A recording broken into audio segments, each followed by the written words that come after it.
তোর বাবা যে নতুন জামা কিনে দিল সেটা পরিসনি কেন? ধরো এটা।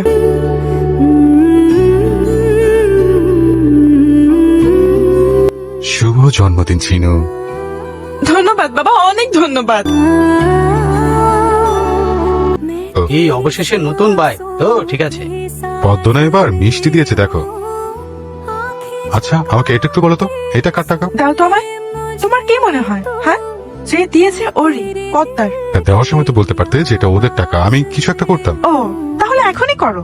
আমি কিছু বললে শুনবে? দেখো, শুধু ভালোবাসা দিয়ে মেয়ের সব চাহিদা পূরণ করা যায় না, কিছু টাকা পকেটে থাকতেও হয়। মেয়ের ভবিষ্যতের জন্য সঞ্চয় থাকা উচিত, বুঝলে? যে খুশি আমি ওর মুখে দেখলাম বাইকটার চাবি দেওয়ার সময়, সেটা আসলে কল্পনা করার মতো না। ওটার জন্য আমি সবকিছু করব। অর্জুন, ঠিক যেমন তুমি বলেছিলে সেভাবেই হয়েছে। আমি অনেক খুশি।